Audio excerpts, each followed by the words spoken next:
Philippians 3 and 8. All praise Yea, to the Most High. We doubtless, bring the without a Sabbath doubt. And in, I count all things but loss for overlooking the the excellency of pyramids, the knowledge of Jesus, Christ Yahshua my Lord, chaos for without whom I have letterings. suffered the Check the loss of sun. all things, The sun is and do setting count them but dung, in the east. that I may win Christ. Wow. All praise to the Most High.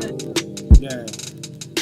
I know how it feel to be well respected. Been there, done that. I know how it feel to finally get who you dream of.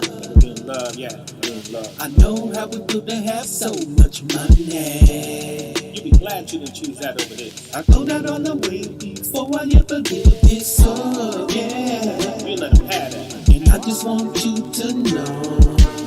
I just want you to know. Yeah. And I just want you to know what this is. This is better. And I just want you to know. I just want you to know. This right here, this right here. And I just want you to witness some of this. Yeah, come on, come on, come on. I know how it feels to explode with anger. Yeah, you finally fly off the end. Yeah, when your enemy realize he's got that one. Yeah, when you get the flashing on. I know how it feels to unleash that pressure. You won't even build that up no more. But when you got this, you never even build that up. No, no. And I just want you to know. Yeah. I just want you to know.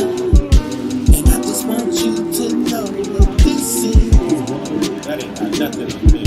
And I just want you to know. I just want you to know. You gotta see this for yourself. And I just want you to witness some of this thing. You gotta feel this with your own soul. I promise I don't think I'm no better than you.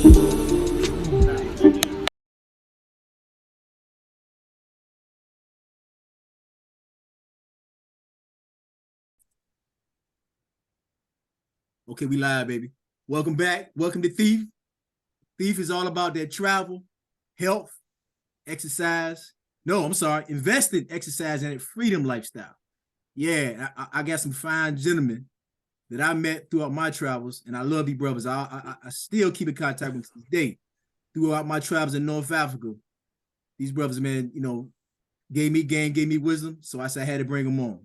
The name of this show is The Wisdom and how to deal and operate in North Africa coming out of America. We got brother Corey, we got brother Raul.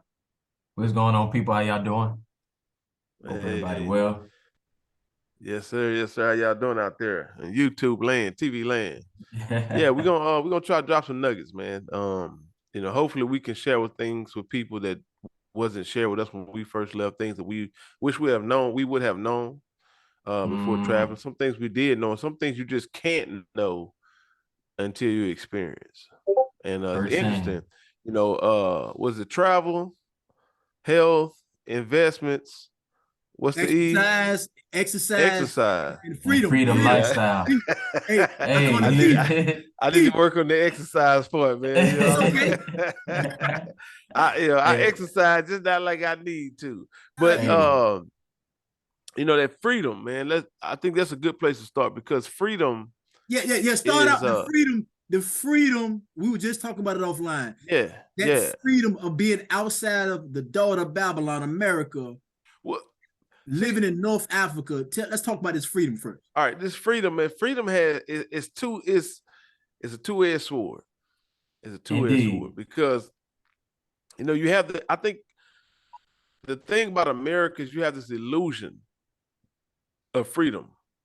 It's a little different than the reality, right? In America, you have this illusion. So people feel like they live in the land of the free, and America has a way of creating this illusion of brainwashing individuals to where I've had relatives apologize to me because you know after having conversations after months. I mean, I'm talking within the first year I was outside of America, and I'm talking to my relatives, and one of my cousins said, "Man, I gotta apologize." I said, "What you mean?" He said, "Man, I thought you had lost your mind. I thought you was crazy." He said, "Because, you know, once I talk to you and you turn on the camera and I see where you live and how you live, you know, I thought you was moving to a place where you had to put a stick on your shoulders with 2 buckets and walk down to the river to get water. Yeah. Because no, Oh, you know, man. and I couldn't be upset because, to be honest with you, in the back of my mind, I had that too when I left. And I realized that's part of the programming, right? Because Right, when you look at television, everything outside of America is a third world country. True, Everything. true. So, you know, like I'm looking at your background right now, Travis. You got the pyramids, right? So when Yeah, you look, when you hold up, see, hold up. That is not a screenshot. This is a picture that I took. So, you know, people like, yo, it's a nice screenshot. Like, nah, brother, that's a real picture. That's that's an actual picture from your travels. This So, is right. So when you look at that pyramid, right? When you look at that, that's in the land of Egypt, right? And when you go, and as an American, when I grew up, even today, I ain't say when I grew up, even today, any movie you see today of Egypt, what do you see? You see the pyramids, you see sand, you see camels, you see guys with look like towels on turbans their on their head, head. Yeah. turbans, you know, even I mean, what was it? Fast and You get it. Furious. I think they had like I forget the Transformers. Transformers. Yep. Yeah, Transformers. Transformers. Like any movie anything you see on television of a foreign country is always something stereotypical. And then as you get older, you realize, oh, they never left the country to make this movie. They, you Right. know, all this movie was made in a 6-block radius, playing in Hollywood. You know, so we have this depiction of the world outside of America, but then the reality of it is much different. You know, I learned of this place in East Africa called Mozambique. Have you ever heard of Mozambique? Oh man, paradise on earth. That whole You ever heard it? region, You ever man. heard that, Brother Travis? I have. Mozambique? I have. Talk about it. Okay, well, I had never heard of this place, never, up until about 6 years ago. I was in a grocery store and I ran into this woman that she's actually from North Africa, but she was born and raised in Mozambique. And she was explaining to me that this how beautiful this place was, and you know how rich this place was, and how much she missed it, and she loved growing up there, even though she wasn't native to this area. And I went home. I had to go. I run to the lady in the grocery store. She's telling me all about this place, and I had to go there, and I had to research this place. And I go and research, and I find out, man, I want to go to Mozambique. And then, you know, why have I never heard of this place? And then I find out that this is one of the areas they refer to as Europe's backyard. Europeans from Russia, France, Germany, UK, Britain, all these England, places, yeah. they Italy, vacation there, they Greece. buy property there. They retire and move to Mozambique. But when we see Africa on television, what do we see? Flies, huts, starving children, the worst of the worst. You don't see Europeans buying property and living there, retiring and moving their whole families over there. Wow. You know what I'm saying? Man. People I work with, you know, from South Africa, non-melanated people, born and raised in South Africa. What's that girl name? The place she played in Hancock, played opposite Will Smith in Hancock. Uh, I Charlize think something. I think I'm familiar. You She said played the the movie devil. Hancock, correct? Yeah. She played the other hero. You know what I'm saying, had superpowers. She played in Devil's Advocate with Keanu Reeves. I forget her name, but she's South African. So Right. when she comes to America, guess what? She's African American. And I'm saying all to say is that, you know, the freedom of living outside of America is really tainted by the image of life outside of America that's being put into our minds. So with Right. that being said, when I actually traveled, in the back of my mind, I kind of thought I was gonna have to get a stick and buckets and walk to the river too. You know, I did, but you know, thank praise the Most High, my wife had traveled, so she was able to say, "Well, no, it's not like that. Let's go check." You know, I've been there, da da.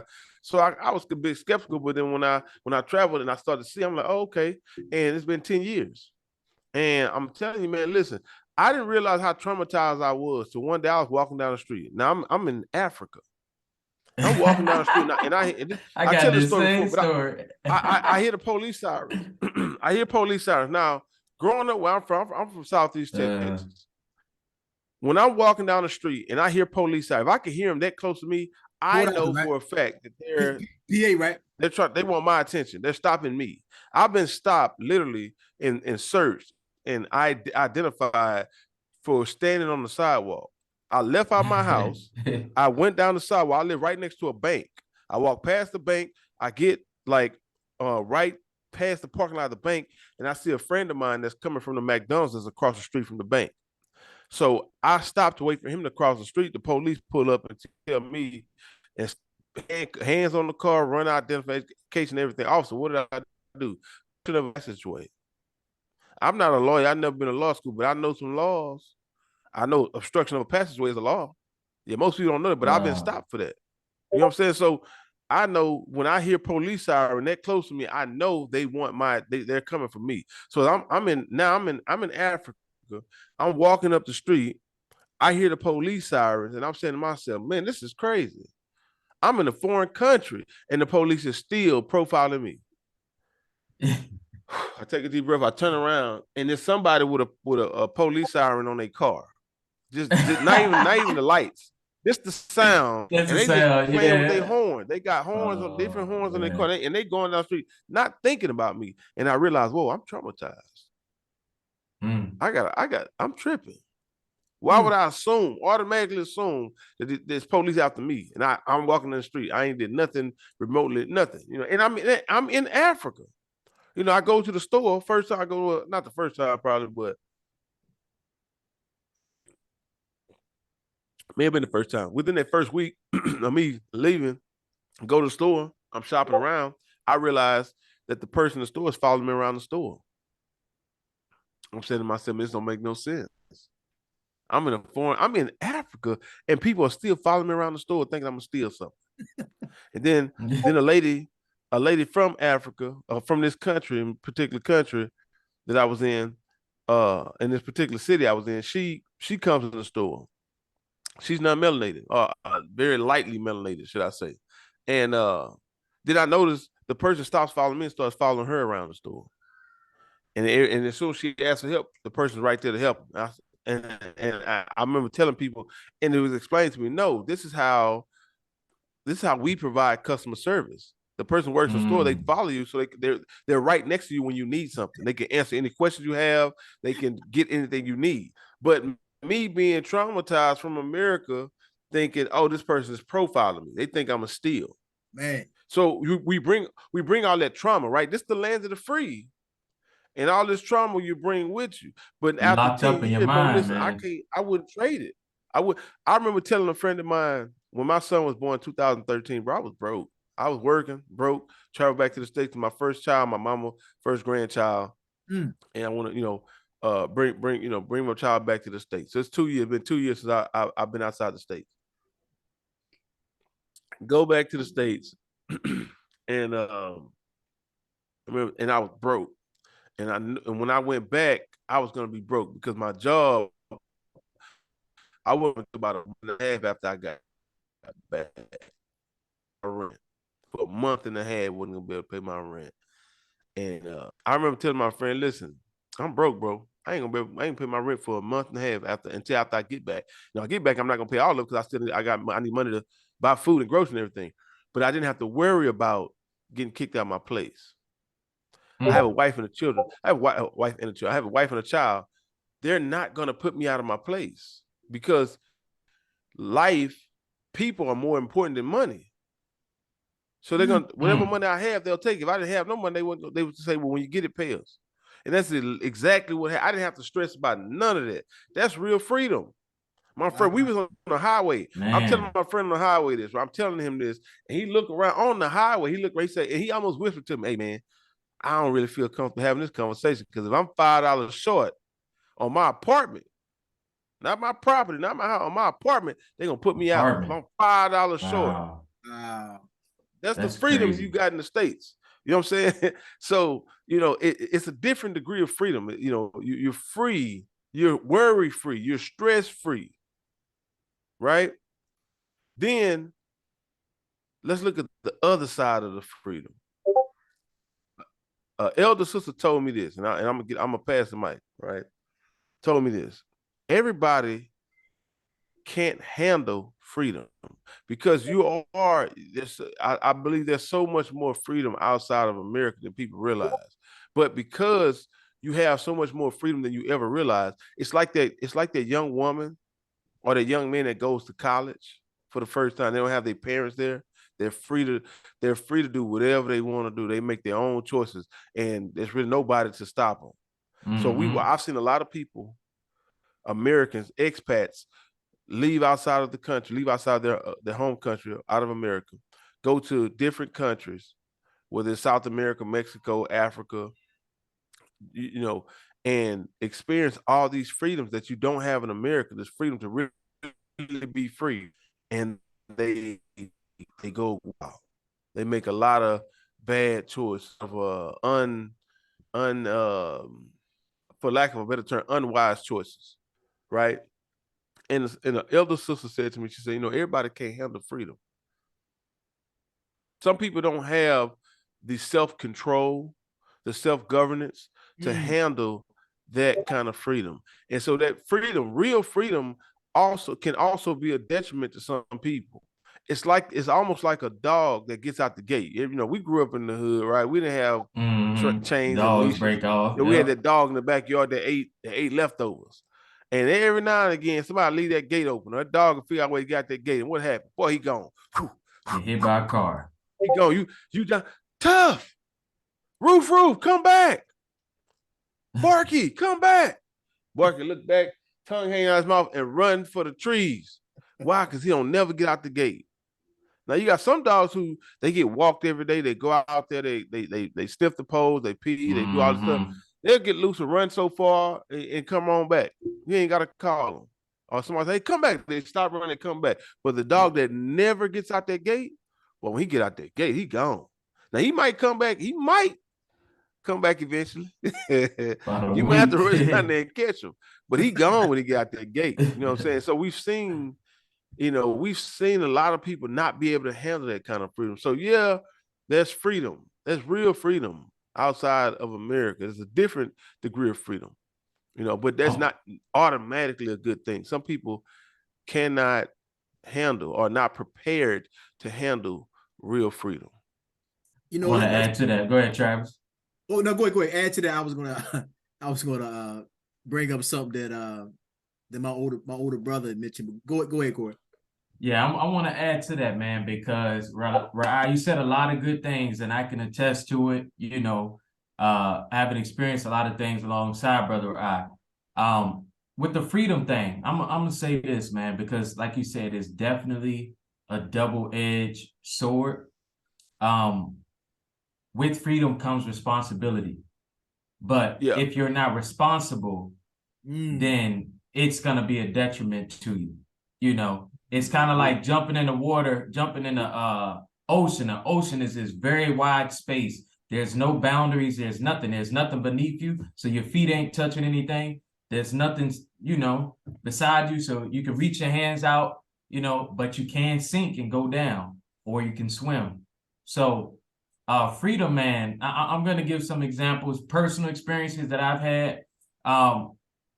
I remember being in a situation before where I felt overly stressed. This is me after I moved out of the country. And it wasn't that I was doing anything crazy, anything like that, or, anything out of the ordinary. I just had been working since the age of 14. I started working in the 8th grade, never took a break, constantly working. I went to university. When I was in school, I was still working. When I left the country, I might have sat down for a month, then I got back to work. I've been on my own since a young man, so I know what it feels like to have to work and get out there and get after it. So I remember, man, I'm like, man, I ended up leaving one of my jobs, and I'm like, you know what? I'm just going to take a year off. Now think about it. A year off. Now put this in perspective. If I was in the United States and I wanted to take a year off, I would have been under the bridge after a month. You know what I'm saying? Or I would have been in a shelter. But I was able to take a year off. I was able to stay home, get rested, assess things in my life that I want to change. You have time for business planning, all sorts of stuff. And then at the end of it, I was able to travel. So imagine being able to take a year off, eat every day, not lack anything, and then be able to travel. that comes with being in a place where everyday hustle is not the focal point of society. Yes, you have to get out there and work. Yes, you have to provide as a man. But when you get outside of the country and a lot of places that you may go to, especially in Africa and other places, a little goes a long way. So I don't have to slave myself 8 hours, 10 hours a day, sleep 8 hours, and then spend a few hours with my family. The other hours I'm eating, and then that's it. I'm just living to work and die. So that's an aspect of freedom that needs to be talked about. You get out of the rat race, but getting out of the rat race, you have to know what to do at that time and how to make good use of it. Another thing I want to bring up on the flip side, when you don't have things to occupy the free time you have, because you will have a lot of free time. Like I said, a little goes a long way. You don't have to work as hard. You probably won't spend as much time at work. Maybe you will, maybe you won't, it depends on the job you work.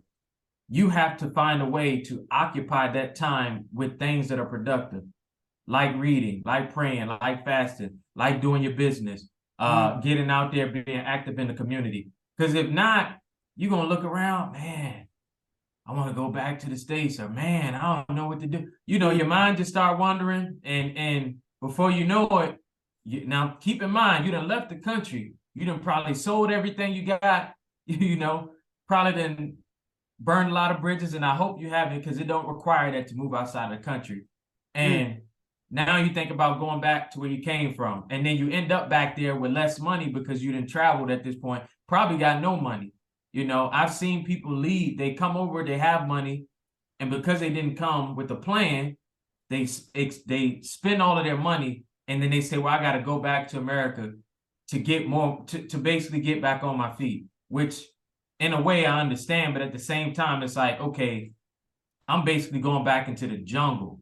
I was out of the jungle. Now I'm going back into the concrete jungle to get myself back on my feet. So the freedom thing is definitely big. And another thing you said, Ryan, we can move forward. The trauma thing, man, one of the biggest things that come with getting out of the country, man, starting to realize that the way we live and the way we think in America is sick, man. We live in a fishbowl, and we think the fishbowl is better than the rest of the house. Like we're a fish inside of a fishbowl, looking outside the fishbowl. Oh man, I don't want to be out there. You in this tight little space and can't even see or think what the rest of the world might look like, or even imagine what it is, because you're being spoon-fed a narrative. So it's a situation where you can't take what you see on TV. You got to get out there and explore it. I remember, like where I said, I was walking down the street one day, man, and when I was growing up, we knew if somebody got too close, you need to keep your eye over your shoulder, because something might be about to happen. Somebody might run up, pickpocket, try to rob you, whatever. Coming from the urban community, these kind of things happen.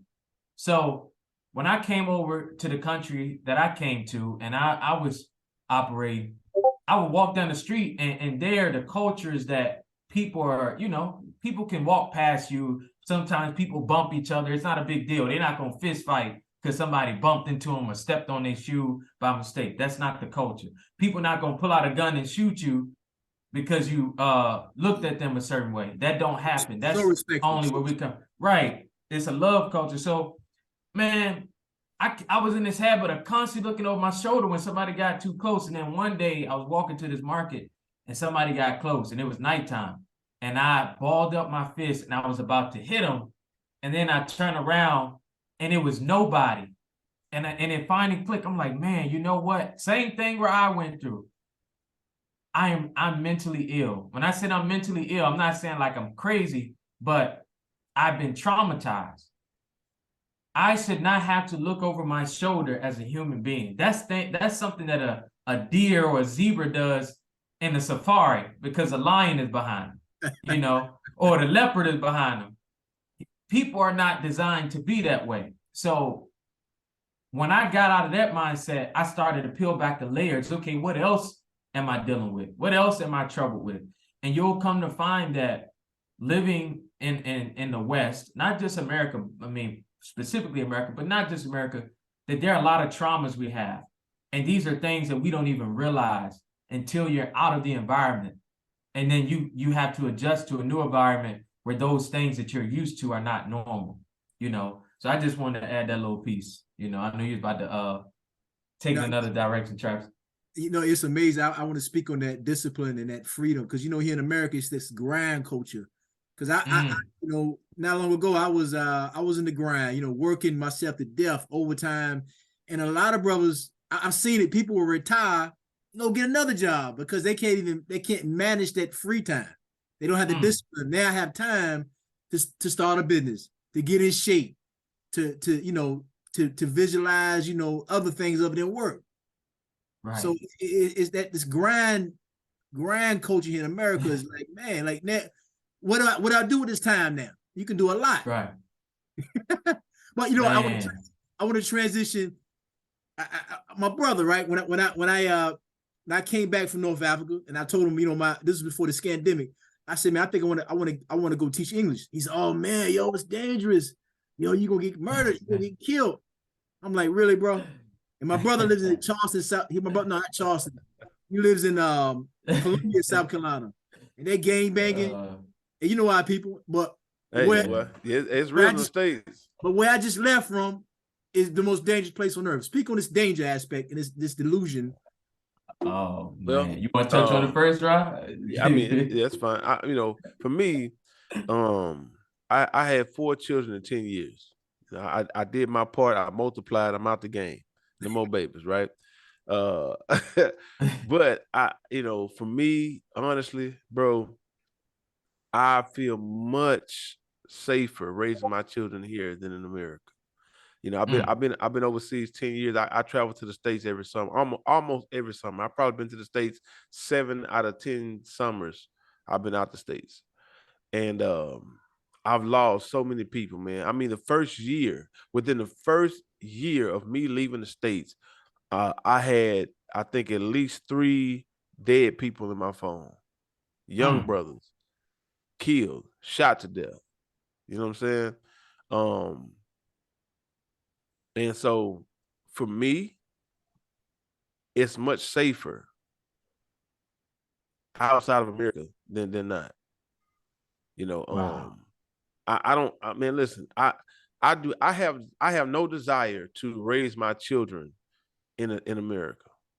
You know, and the safety is a big component of that. It's not the biggest and not the only, but it's a big component of why I feel much more comfortable raising my children outside of America. But you know, I mean, just for a prime example, the other day, my wife dropped me off at work. She took the car. She had some stuff she wanted to do with the children, whatever. And so she come pick me up, and I'm driving home, and we get to the house. I gotta open the gate, and I get my key, and I ask her where her key is, and she's like, I don't know. She can't find it. It's somewhere in the car. She can't find it. We get inside, park the car, get out. I go to the front door, and her keys are hanging in the front door. Been there all day. Wow. You know, and it wasn't even a issue of like, oh my God, we could have been robbed. None of that. It was just, it's to me, it was more, it's like, come on, you're an adult. You got to have better habits than that, right? I mean, and we all do it. Everybody's left their keys sometime. Yeah. But it never once was an issue of, we might get robbed. My family members come to visit us, right? We don't lock the doors. I don't have to lock the doors. Well, I don't have to lock the doors. Like, we do it out of habit, but it's not something you have to do. Being robbed is not something that really is it's a thing. Like, it can happen anywhere. Don't get it twisted, but it's not a real concern, you know. But my family members and people who come to visit, they can't sleep without locking the doors. You ain't gonna lock the doors? Or, hey, y'all didn't lock the door. I locked the doors last night. I'm like, well, what's gonna happen? Like, you know what I mean? It's not a thing, you know. I can leave my car running. I can go pull up at anybody's house, get out and leave my car running. It can get stolen. I'm not saying it can't happen, but the chance of it happening, the likeliness of it happening is very, you know, it's more likely not to happen than to happen. So the level of violence, I realized early on, living outside of America, you see altercations, arguments. You see, I've heard of a lot of violent things happening, but I've rarely seen it myself. I've seen a lot of arguments, a lot of altercations, but I realized early on, I said, man, these people don't understand violence the way we understand violence. As an American, that's how we resolve issues. That's how we resolve issues through violence. Period, point blank. And so when I've had altercations with people outside of America and foreign in their countries, in other countries, and the threat level is low for me, and it's hard for me to even get upset because and really a lot of times I take pity on these people because they might get upset and start talking and yelling and screaming. I'm saying to myself, sir, you have no idea the level of violence I'm capable of, and I'm not even a tough guy. I'm not even a tough guy, but by comparison, you know what I'm saying? By comparison, the way I've been taught to deal with altercations is through violence. Right. You have no idea what I can do to you. What I was taught to do to you as a child. You know what I mean? Like so America, the way we resolve issues is through violence. Most of these people don't understand that. Right. They don't operate like that. For them, a fight is yelling and screaming. I'm talking about grown men yelling and screaming. Who's going to get tired of yelling and screaming first? Who cares more about this to yell and scream a little bit longer? And that's who wins the fight. Not where I come from. The last man standing is who win the fight. You know what I'm saying? So Port Arthur, Texas, right? I'm Beaumont, right outside of Port Arthur. Beaumont, that's right. Yeah, right outside. Yeah. So I'm about that's like 25 minutes from Port Arthur. You know what I'm saying? But yeah, but that's America. Period. I don't care what part of Texas you go to, what part of America you go to. Yeah, it don't matter. What neighborhood you come from. Violence is how we resolve issues. It's not a school in America you can't go to where fights don't take place.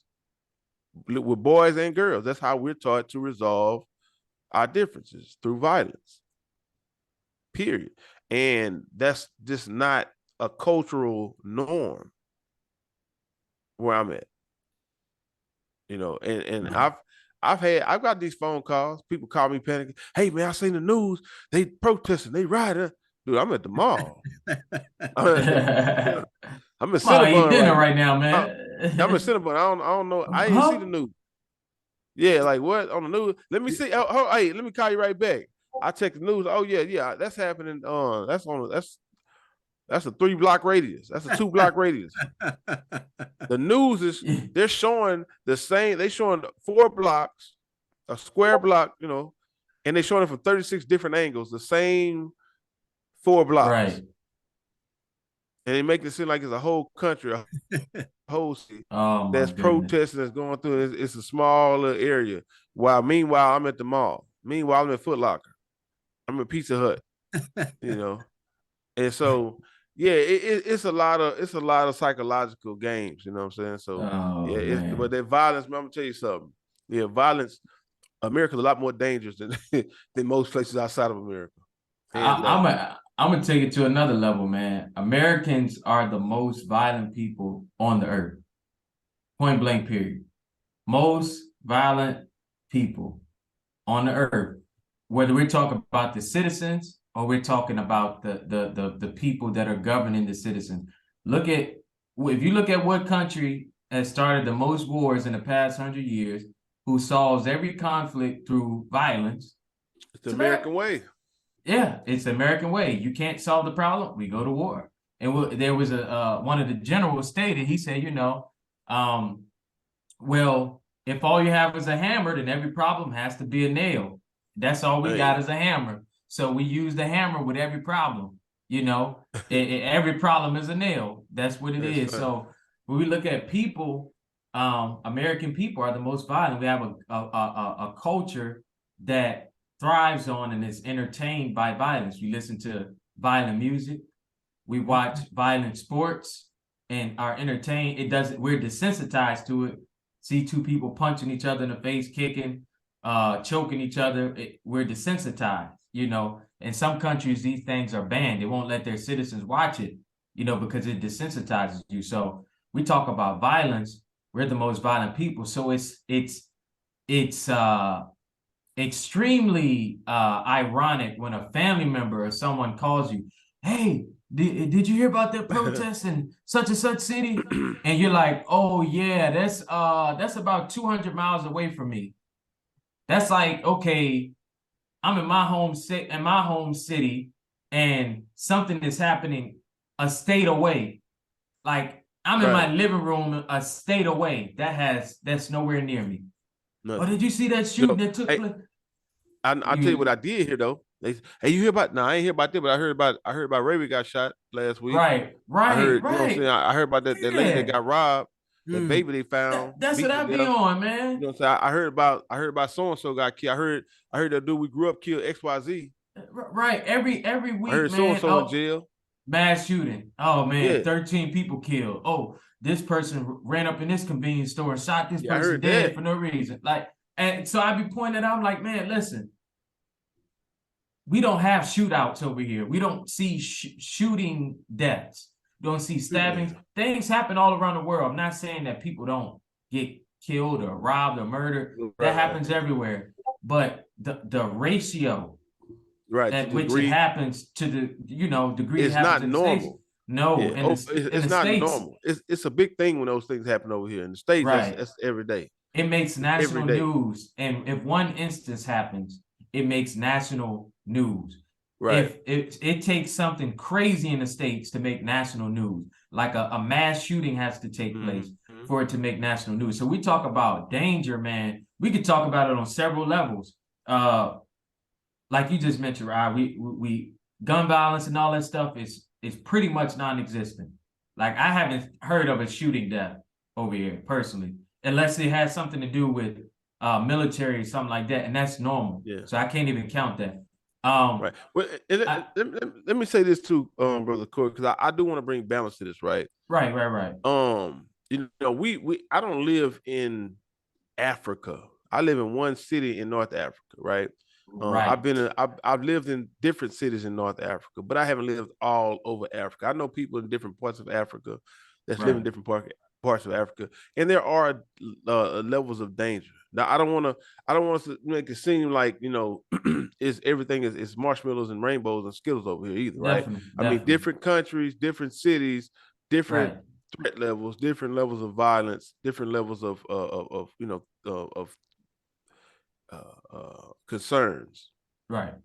So you have to do your research. You have to, learn.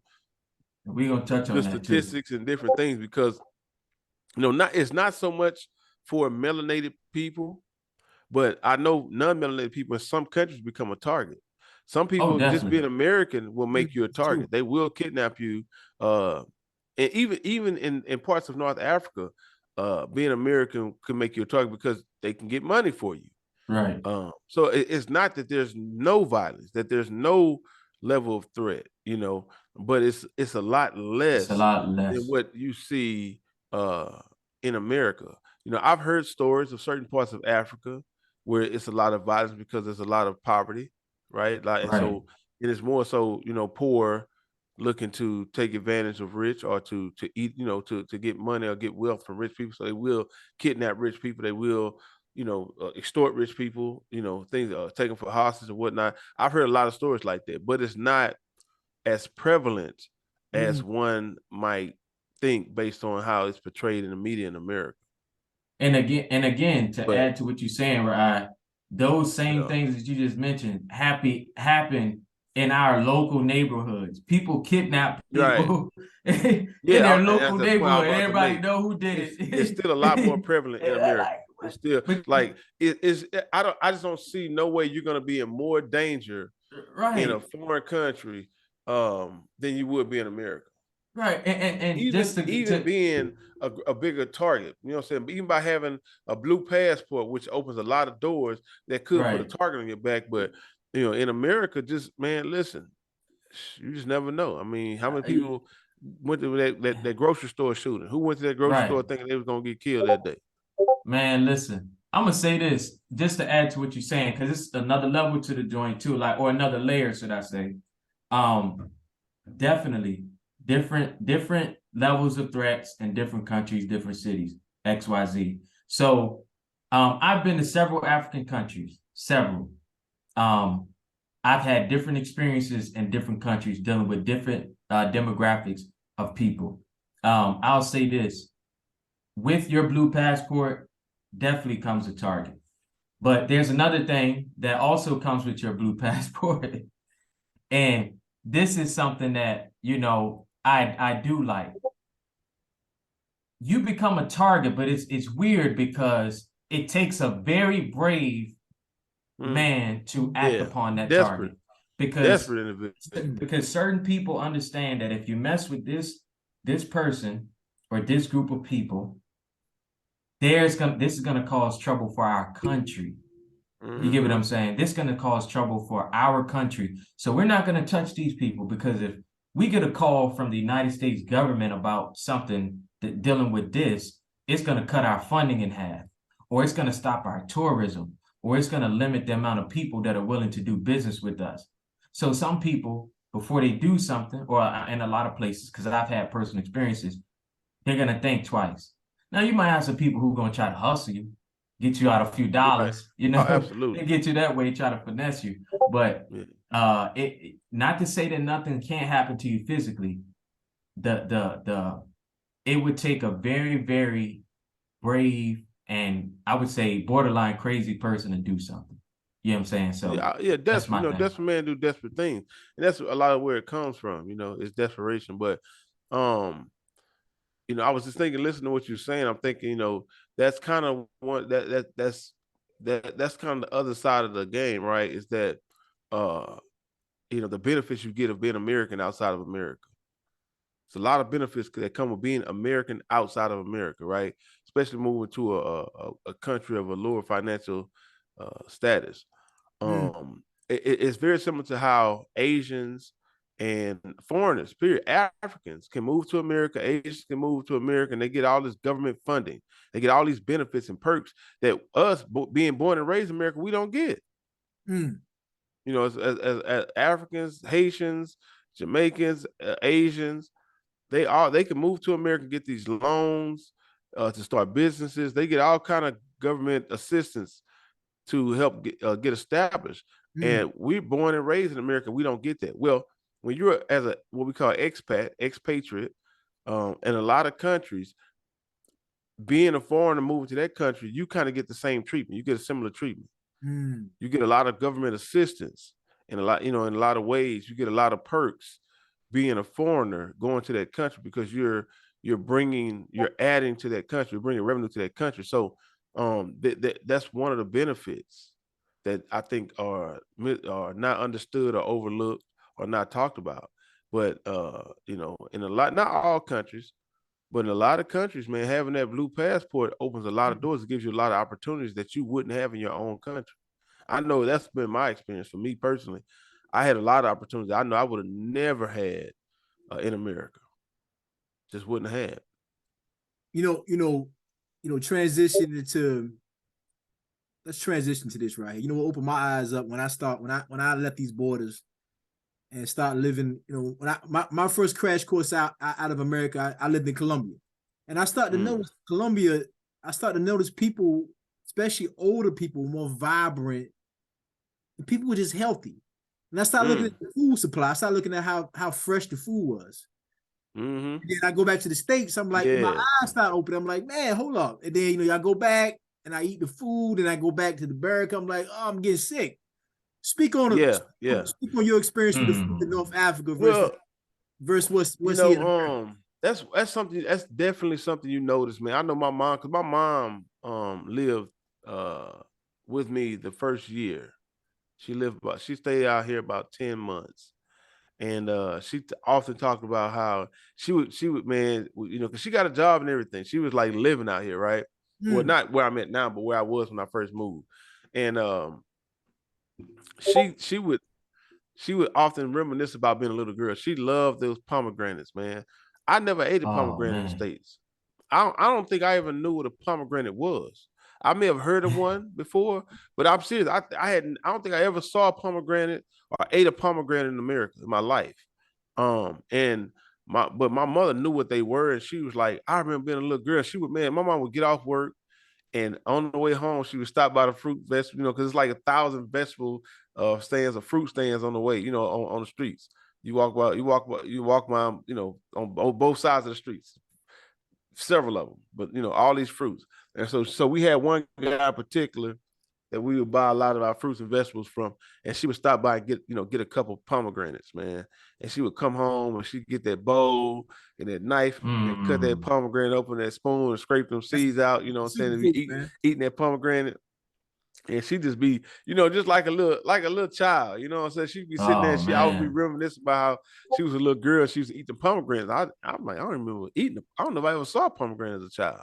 And but yeah, the freshness,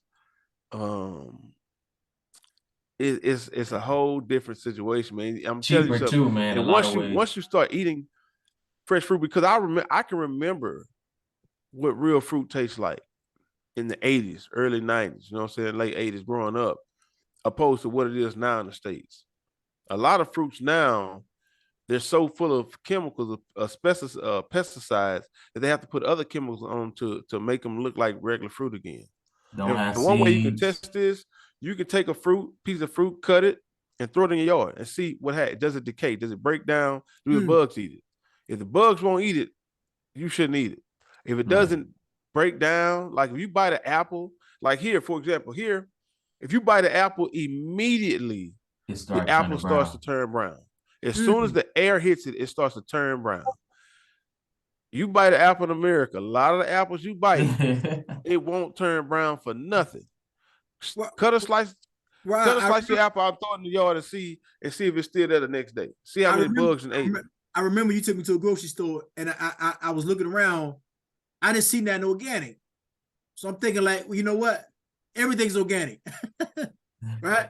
You looking for the organic food section. Yeah, it's all organic. Yeah, it's all organic. Everything is real.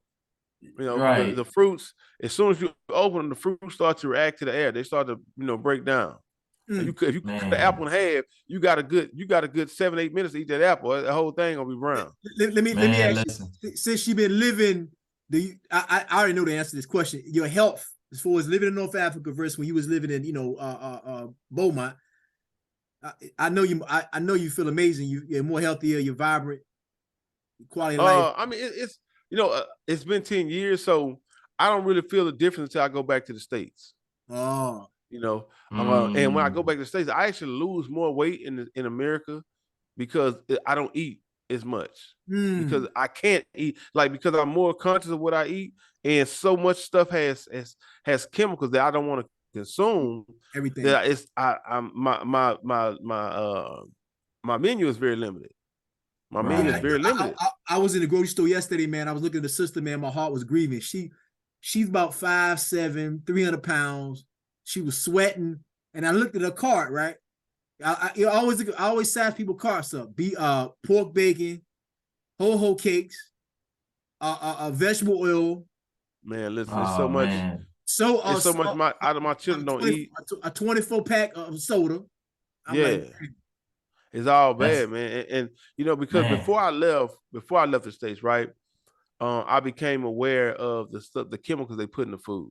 So you become one of those people, you read the labels on everything, right? People talk about and laugh at these kind of people, but I became one of those people, right? They laugh at me, right? Yeah, right. So you read that label for, man. You start looking, and so everything you're like, man, I can't eat this. I can't eat this. This has you'd be surprised how much stuff has pork in it. How much stuff, how much stuff has chemical, the red dye 40. You'd be surprised how much stuff has red dye 40 in it. And red dye 40 is very, outside of it being a byproduct of pork, it's just unhealthy. It's a chemical that you don't want. Aspartame. Do the research on how aspartame breaks down into the body. It's supposed to be an alternative for sugar. it's so much worse. Hey, bro, is that even in North Africa? Is it illegal? I know it's illegal in a lot of the country. Is it illegal? Aspartame, it's not something I see often on the labels. I can't really remember. They put sugar because at this point it's kind of on autopilot now because I've read the label so many times. I know what to get, not to get, so I don't even remember. But I do know one of the things you don't find a lot of is what's that looks like salt. MSG. MSG, yeah. That stuff MSG, they you put in your don't food to make find you a want to lot eat of that more. in the food. And it's interesting because here you can buy MSG from the stores. They sell it on the shelf, right? You'd be hard pressed to buy MSG from a grocery store in America, but you can consume it from any fast food restaurant you go to. Any It's all in restaurant the you go food, to, it's in the food, right? Almost all restaurants that you go to, they have MSG sprinkled in the food. Now, for those who may not know what MSG is, this is it looks just like salt. It's almost impossible to differentiate it from salt or sugar. But it's tasteless. It doesn't have a taste for as I remember, if I remember correctly. But what it does is there's a certain chemical that between the brain and the stomach, right? When you eat, that's right. The brain and the stomach communicate, and the stomach tells the brain, "Hey, I'm full. We don't need no more food." So, okay, cool. What this MSG does is blocks that transfer of information from the stomach to the brain, that chemical transfer to alert the brain that, hey, I'm full. So now you eat and you want more food. That's why when you go to certain fast food restaurant, the Golden Arches, the king of the burgers, and the freckle faced girl and all that. You go to these kind of places and you eat the fries, and all you want is more fries, no matter how much you eat. They said it lights your brain up. It's like it's like it's a drug. It makes it. It releases certain all chemical the endorphins and all that dopamine and stuff. all that, but it blocks prohibitors in your brain for your brain to realize that your stomach is full, and so you want more of it. And it's interesting that you can't buy this stuff in the stores. They don't sell it to the regular consumer in the stores, or at least I'm not familiar. I don't remember being on shelf when I was back in the day.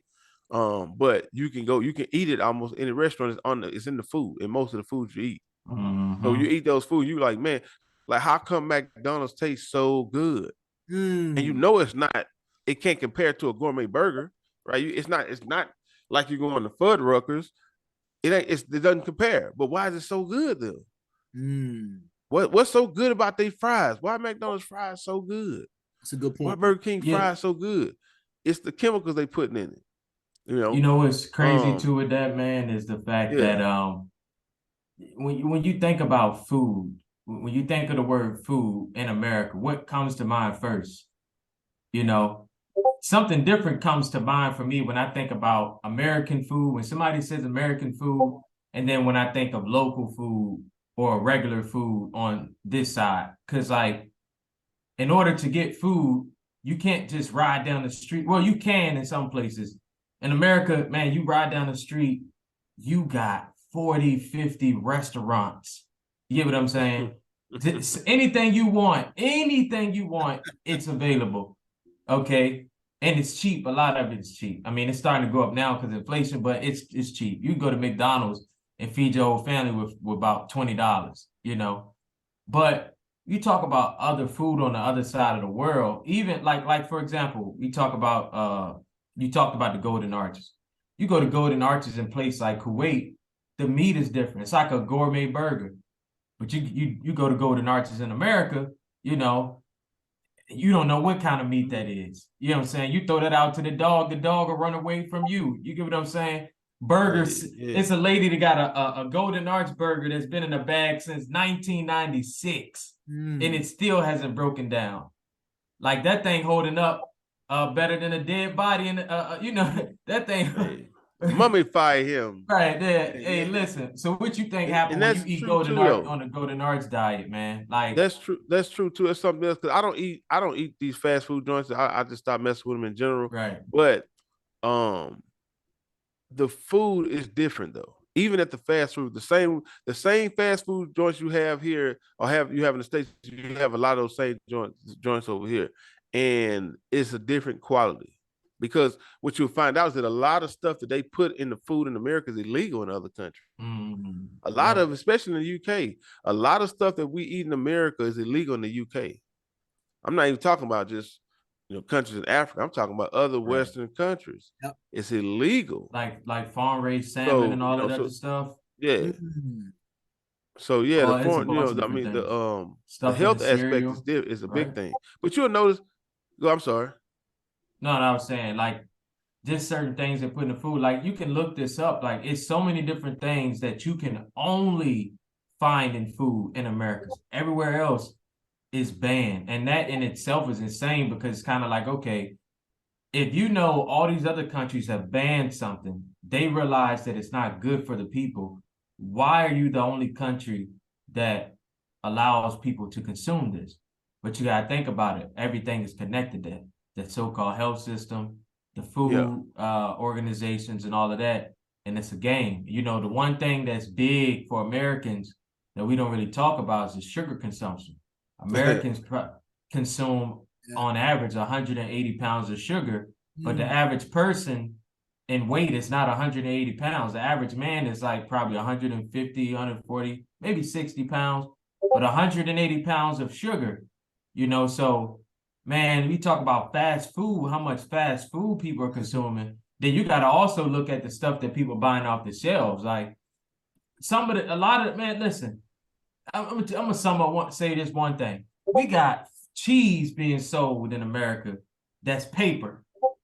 You know what I'm saying? Made with wood chips. Wood chips, yeah. Yeah. And so like when you talk about food, man, like going what you said, Travis, I personally, there were certain things I never would eat in America. I would never eat steak in America. Never. I would never do it. Unless I went to some top of the line restaurant and I knew it was real steak. I would never eat, because I think about it.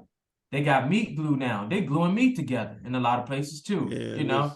So you gotta ask yourself in the States, you think about in the States, if you go to the grocery store, if you can go to a Whole Food store, then what's the other store?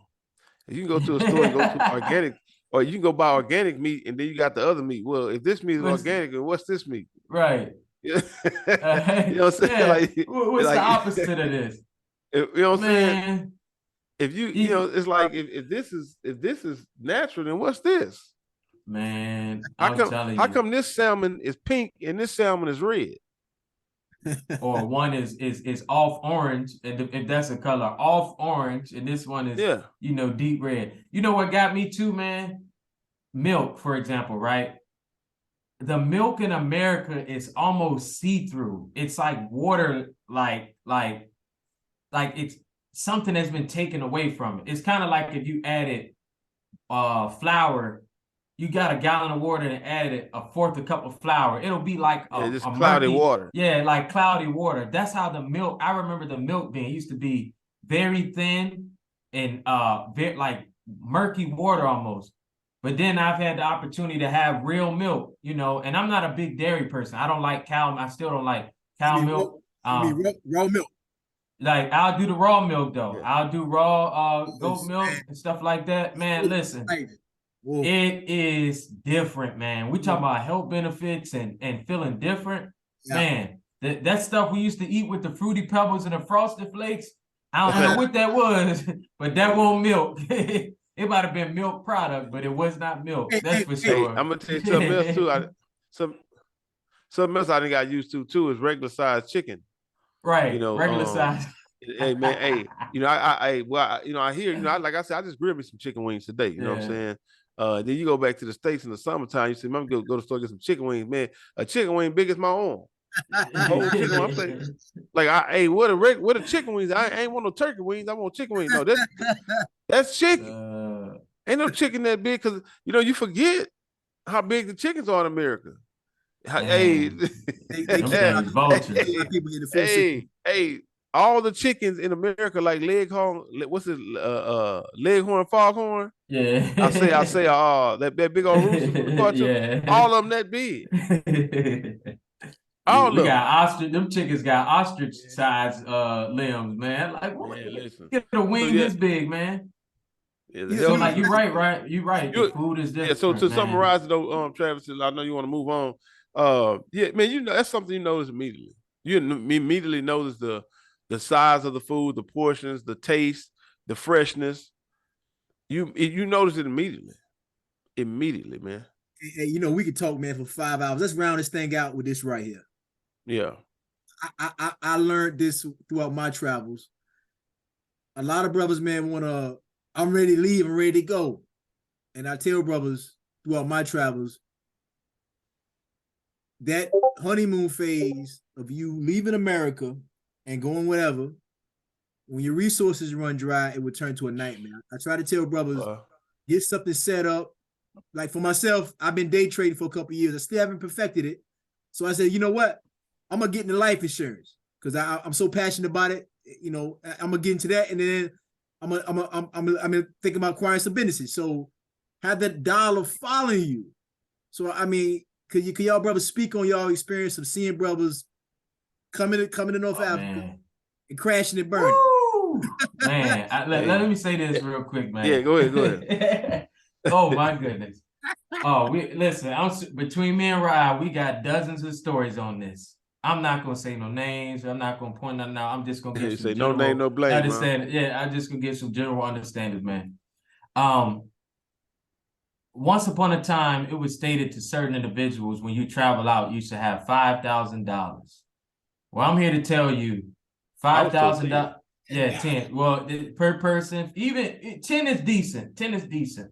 But let me tell you something, man.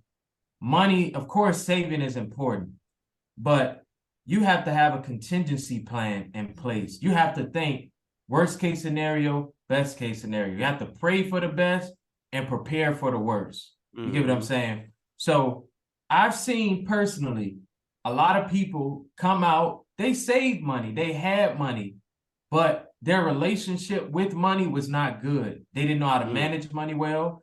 They didn't know how to live below their means or live at their means, because coming from America, one thing that we do a lot is we live above our means. It's not that a lot of times our salaries are bad. We just live above our means. We see people of other ethnicities come in making less, but 5 years time, they're millionaires. They got houses, businesses. It's because they took the little they had and they lived below their means and they used it right. So what I'm saying here is this. You'll have people that'll come out, they'll rush, they'll save money, but that's it. Their plan was to save money and leave. They don't have any skills to follow them. They're not thinking, okay, what am I going to do when I get here to sustain myself? How am I going to take care of my family? And then what happens is that person may run out of finances and then they burden another family. Okay. And then that family is they're afloat, but then that family gets burdened. And then now you got a situation where these two families are at disagreement or something like that with each other because this family is weighing this family down, all because they had poor preparation and didn't do what they were supposed to do before they came out, you know. And then some people get out with their money, they save, they come out, they blow the money, and then things go downhill, and then they start to come up with reasons why they don't like this or they don't like that and they want to go back. But in reality, it was because of them. They, you know, didn't do the job they needed to do. So as a person who's lived outside of the country for 10 years, and I'm sure Rai's going to come with a different angle and a lot more, man. Oh, definitely medical. We didn't talk about medical. What are you going to do? You get sick or you get injured. You know, Travis talked about life insurance. You live in a foreign country, man, try to have some life insurance, you know, because, you know, especially if you got a family, you're in a foreign country, things can happen. So have life insurance, have medical insurance. And these things don't have to be that expensive. You can get decent life insurance and medical insurance for a really good price, affordable prices. And it's just something that you can, you know, you can lean on and have a crutch for. You know what I'm saying? So just to round this off, I wanted to say, you know, save up some money. Learn yourself a skill, something that's gonna that transcends the country that you're in, something you could take with you anywhere. Visit where you're trying to go move first. Don't just go travel there. You know, don't just go travel there and travel out and I'm gonna stay. I did that. It worked out for me, but there were a lot of things I saw that I could have done better. Thank the Most High, I didn't, I didn't fall on bad times, or, I didn't get in any situation. But I don't recommend anybody do that. Travel to where you're going to go first, do your research, and then go back, get your ducks in a row, and then travel out, man, and learn the law of the land. Learn the law of the land, weigh the pros and cons, make sure you know where you're going when you go. And that's where I leave it at. All right, so I'm putting this stuff here, just to kind of make some little notes, as you're saying, different things come to my mind, right? So, yeah, having money is one thing. What you're gonna do with it, how you're gonna sustain, those are not the same thing, right? One of the things I see people do, because a lot of times when you go to a developing country or a third world country, the dollar goes further, or at least it seems it does, right? So you might go to a place where you might be getting 10 to 1, 12 to 1, 20 to 1, 40 to 1, right? So you say, oh, 100 to man, I'm 1, getting like you in Kenya. 100 to 1, whatever to 1, right? To $1, you're getting 100,000 shillings or shekels or whatever their currency is, right? And so you say, man, 100,000, but it's a lot of understanding that got to go with that, right? Because yeah, okay, you might be getting 100,000 shillings to $1, but a loaf of bread might cost 60,000 shillings. So the reality of it is it's not like you're getting $1,000 to $1. It's more like you're getting $1.60 to $1 or $3 to $1. So you kind of you have to understand the currency and look at how much stuff costs in relation to the difference between the dollar and their currency. That's one thing. So I said a lot of people make the mistake of spending dollars or calculating everything in dollars, right? So they say, well, hold on. So hold up, this only costs amateur mistake, man. Yeah, this only because this only so I'm paying whatever amount in their currency, but that's only $4. So you say, oh man, let me get 3 of them.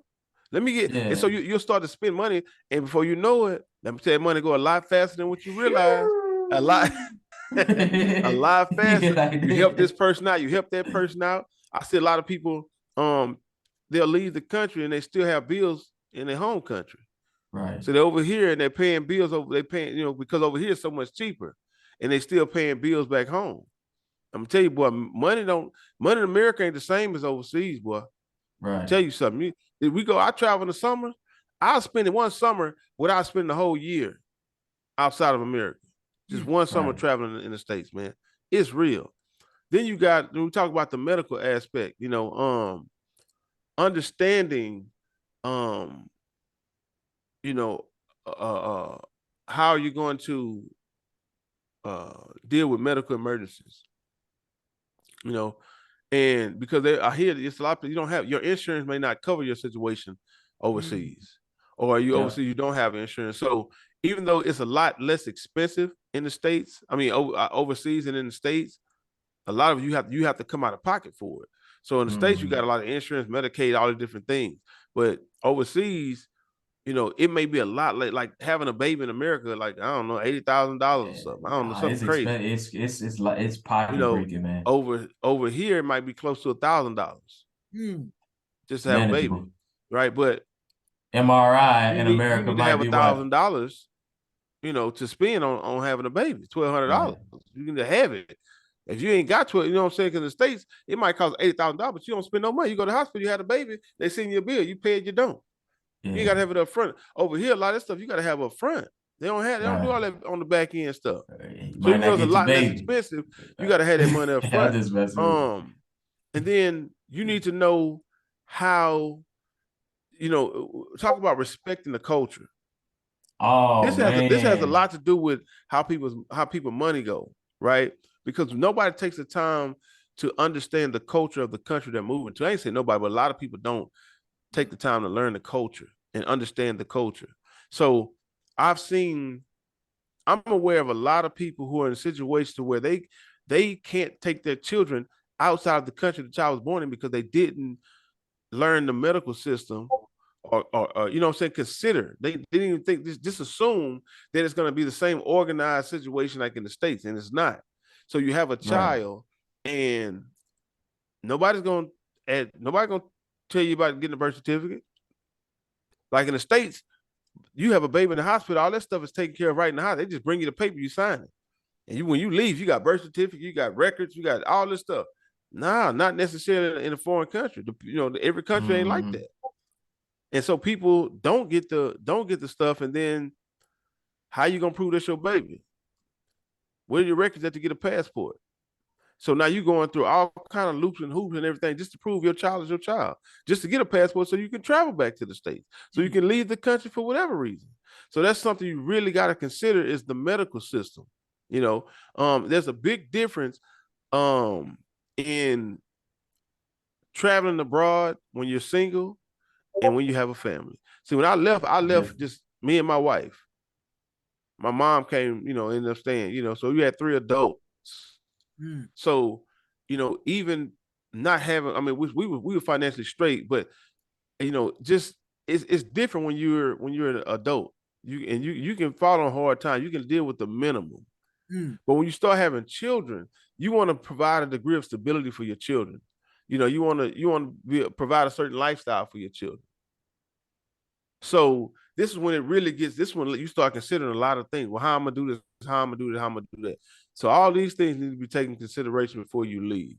If you have children, if you're traveling with a family, if you're traveling single, if you plan on having children, all these things have to take into account because children get sick. Children break arms, they have accidents, they need braces, all these different things. So you might have some money saved up, but then you gotta take this baby to the hospital for that. You gotta take this baby to the dentist for that. This baby needs some skates. You gotta put them in these kind of lessons. What are your children gonna do for recreational activities? What kind of community are your children gonna be exposed to?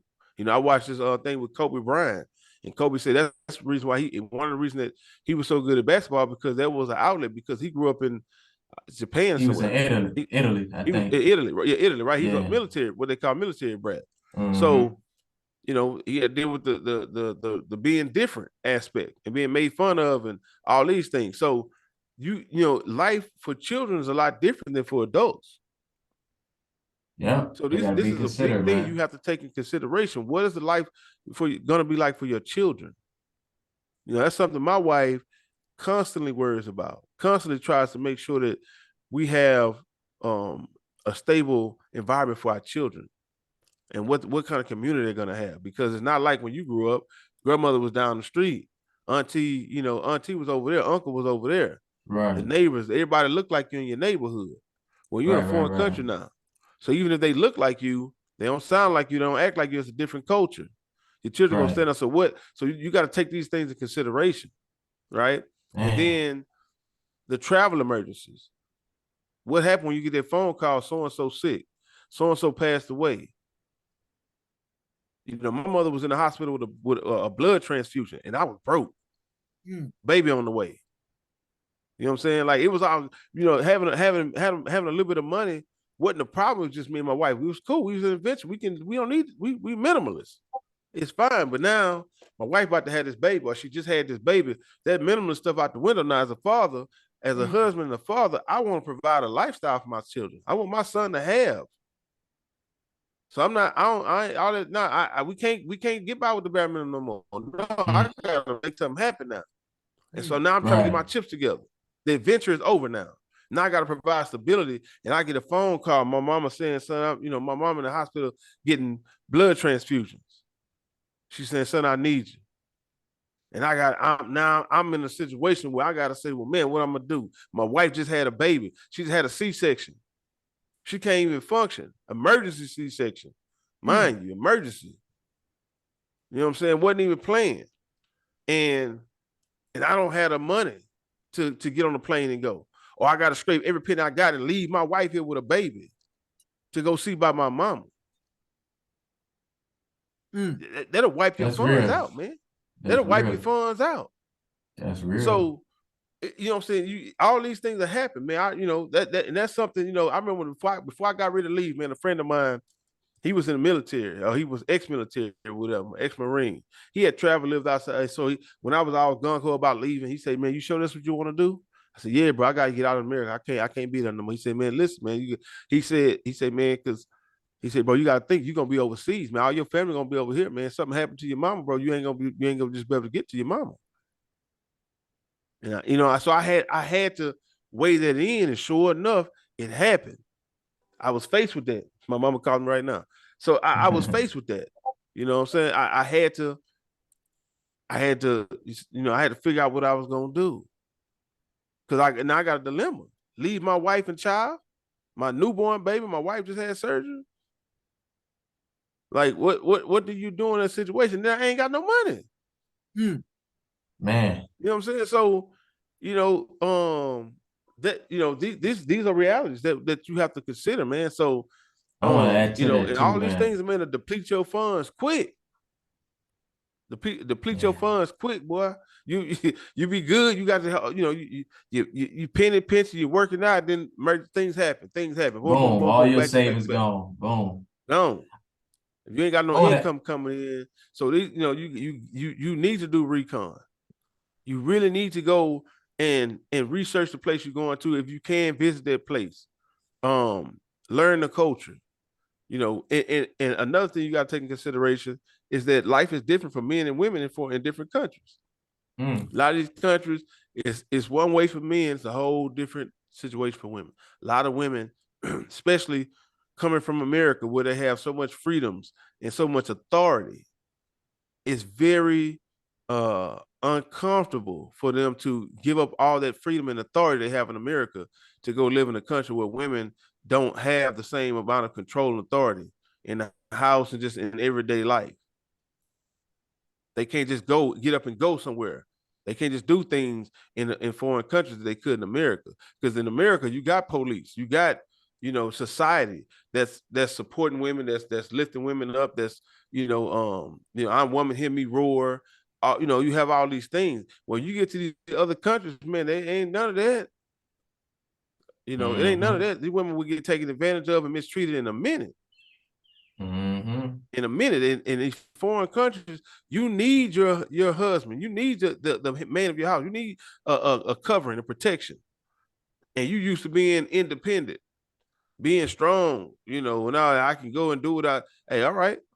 So a lot of women, they not cut out for it. It ain't gonna work for them just because of their mentality. So it's a lot of things you got to take into consideration, man, before just going to another country. I want to add to that just a little bit before we wrap up, because I know we're about to wrap up. Just a few things, man, to go along with what you said, Brother Rod, because you said a lot. And I pray this, this is a very good portion of the show, because it's a lot of stuff he just said that people, anybody consider moving, really need to think about, especially if you have a wife and family. Because like you said, Brother Rod, when you came out, it was just you and your wife, and then your family grew. And we've seen that with other people.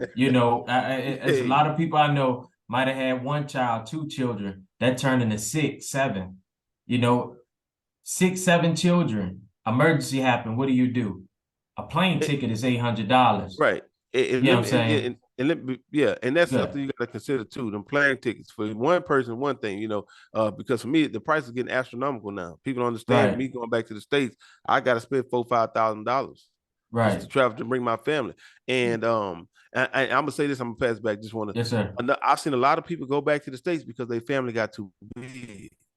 Right. A lot of people, what I'm saying, that fourth child coming in there, we can't do it no more. Like, it's too much on my wife to be, we got to go back to the States and because we need help.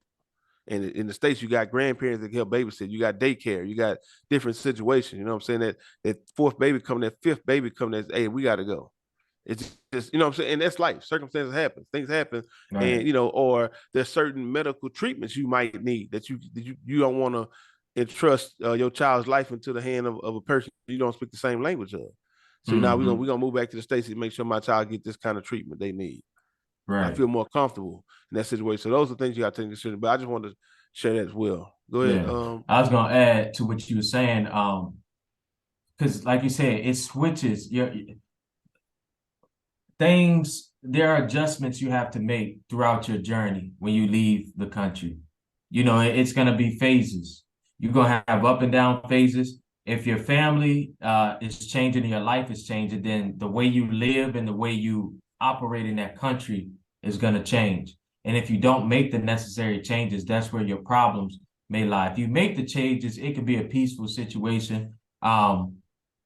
Pleasant situation, but that's not to say it's all going to be all good all the time. It's not. Everybody have their situations. Like where I just gave the perspective of coming out as a married man and then family growing. On the flip side, like myself, being by myself, you come out, well, I mean, say you all you got, because like another thing, we had community. So having friends and people around you that love you, that's gonna look at, that's big. You got to make sure that you're not just somebody, oh, I'm gonna go out and go to this random place. Nobody know you. You don't know where you at. Nobody got communication. Something happened to you. That's it. You know what I'm saying? You don't want to be in that situation. You want to be around people that you can lean on, people you can trust, people who know more than you when it comes to certain things, who can guide you through situations, because it's going to be situations that may happen. Every situation in a new country is a new situation. Yeah, you might have went through that situation in America, but going through it in this country is different. It's different. You know what I'm saying? It's different. Everything is different. Hey, so you make me think about too. How many times have you ever ran into an American out here, and they be so happy to see another American? Yeah, that happens, man. Like you run into American, you're in the grocery store, and sometimes man, you can tell this person is an American just by the way they dress, by the way they walk. Right. You never hear them talk. Right. But you can look and say, okay, that's an expat, right? That's American. Right. And you look at each other, and y'all see each other. You're like, how you doing? Hey, how you? And man, they just, oh my God, where you from? You from the state? Oh, and they just so happy to talk to another foreigner, man. Another person that sometimes it don't even be an American. It just might be somebody from the UK, England, whatever. But and I done met people that's been in North Africa. Or been in different parts of Africa for years, man, and didn't really know that many people. Didn't really know that many people to socialize with, fellowship, and it's like breathing air for them. And they just so happy to talk to somebody. Man, listen, hey, boy, that happens. You never miss. You don't miss what you have until you don't have it no more. If you don't know how to make a bond with your fellow neighbor in America, you will outside of America. You're gonna learn a different level of comfort. You put aside them differences quick. Yeah, you put them aside. It don't matter your skin color. But we like this. That note right. Let's wrap it up. This right here. Yes, sir. That social bond. I've noticed that in America is a closed society. People, places I've been, North Africa, South America, it's more open. People want to know who you are, and it's here's 2020. It's over. One thing too, we didn't talk about the racism. Racism is primarily an American thing, right? You have classism, you have different ways that people separate people in society, but racism is really an American construct. It's not as prevalent outside of America as you might think, right? But something I have noticed about expats, expatriates, this is a term you'll see. You can look up jobs for expats and stuff like that if you look for, work in a foreign country. But for some reason, I noticed there's a certain mentality that people that live outside of America start to develop. I don't care what their nationality is, what their ethnic background is. You know what I'm saying? No, I'm gonna say that. I'm gonna keep it general like that. You might want to expound on what you're saying, but it's a mentality. People think different. You meet a lot of people that don't trust the government, that don't agree with the societal construct in America. And a lot of it just they might not have been like that before they left. But once you get outside of America, you see America is not the greatest thing since sliced bread.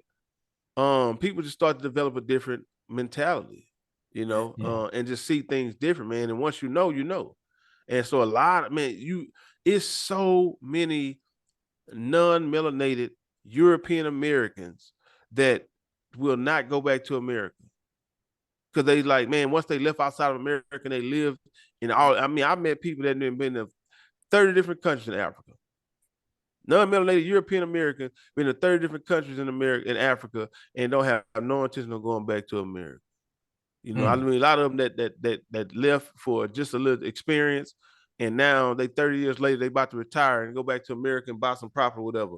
But they in a position they wouldn't have been in even as a European American opposed to African American. I know I might be confused. Some people saying European American. Well, if I'm African American, they're European American.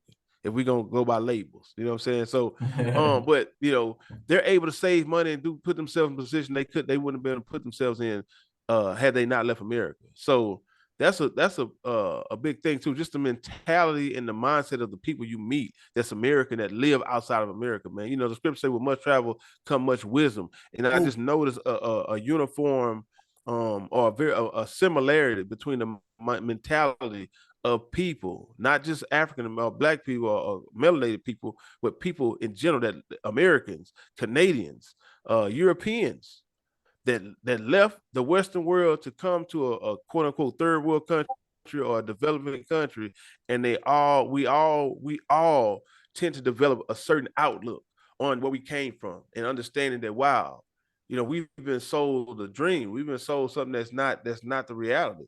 And the world is bigger than what we was told, and it's smaller than what we've been told. And we have a lot more in common with people in general than we don't. So I'll close with that. Yeah. Hey, We'll brother, see it, man. Brothers drop bombs, man, of wisdom, man. It's probably we've been 2.5 hours, man. I'm gonna go back and watch this man. This Really?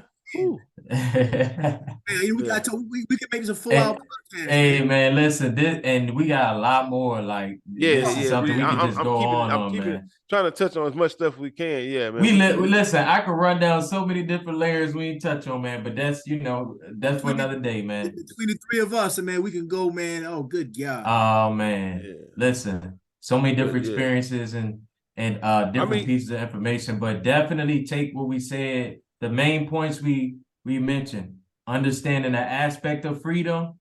Yeah. Doing your research before you jump out there, trying to visit the country that you have your eye on before actually moving, your finances, preparing for the worst, praying for the best, and considering your family. Yeah. For the sisters too, there are a lot of internet communities like Facebook and different social media communities for people who live outside the country, right? For Americans. So, for sisters, definitely speak with women, both single and married women, and what their life experience, what their experience has been outside of America, because it's different for women than it is for men.